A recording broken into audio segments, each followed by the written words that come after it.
The harbor on Edward's branch line was bustling with activity. Ships arrived night and day to load and unload cargo. This meant more and more trucks were needed, and the sidings were soon crowded. Poor Edward found it difficult to stay organized. Any spare time he had was spent trying to tidy the trucks. Unfortunately, his priority was getting his own trains ready, so little progress was made. Bill and Ben tried to help when they brought their loads of clay. However, they often ended up bickering about what truck should go where, which only made things worse. "You can't keep going on like this," remarked Boko, as a weary Edward huffed into the junction. "I think it's time we spoke to the Fat Controller about getting help." "The other engines are much too busy with their own work," Edward replied. "I'll manage. Somehow." Boko was unconvinced, but said no more.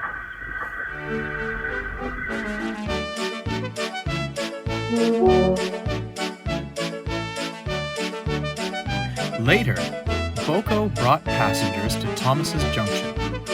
He was still thinking about Edward when his thoughts were interrupted by a cheerful ding-a-ling-a-ling. "You look worried, Boko," observed Toby. "What's wrong?" Boko quickly explained about Edward and the harbor. "I know the feeling," sympathized Toby. "Back in my harbor days, you barely got a chance to rest your wheels. I miss it sometimes, though it's far from light work." "So it seems," muttered Boko. "I wouldn't worry," smiled Toby. "Edward has one thing every harbor engine needs: experience.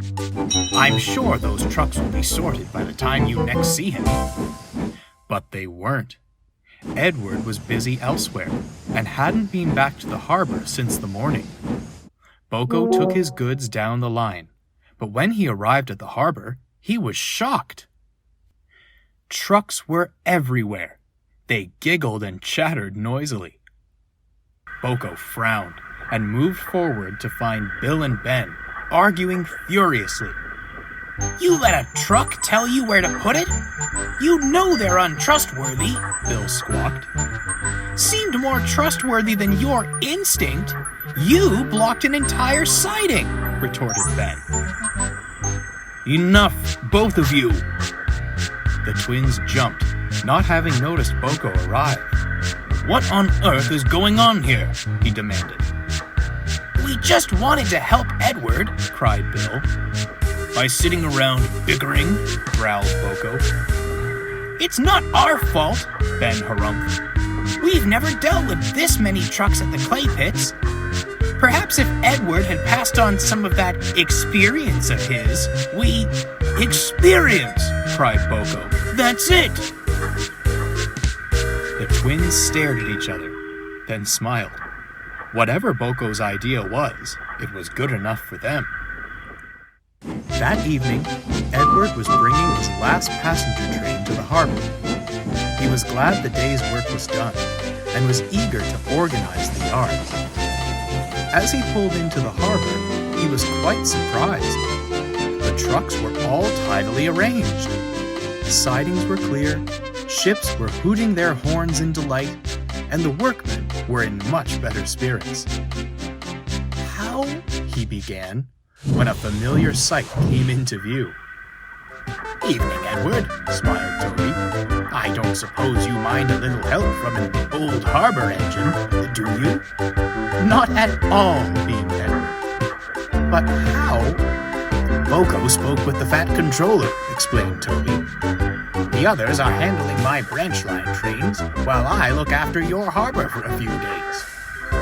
"I must say, it's a relief to see you. I've been run ragged trying to keep everything in order."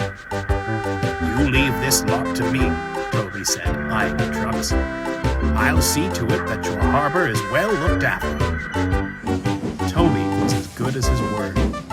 Edward and Boko were able to focus on their regular duties. Toby had their trains ready in good time and kept all the ships on schedule leaving the harbor. He even found time to teach Bill and Ben a few tricks. At last, the harbor grew quieter, and the workload was more manageable. All the engines came to see Toby off. "The number 7 suits you," grinned Boko. "We're certainly lucky to have had your help." It's been my pleasure, Toby smiled. It put me in mind of the old days. Although, he chuckled, it reminded me I'm not as young as I once was. I'm looking forward to a quiet run with Henrietta. At that moment, the signal dropped, and Toby's path was clear. "Goodbye, Toby," cheered Edward. "You're welcome on our branch line anytime." To a chorus of whistles and horns, Toby set off for home.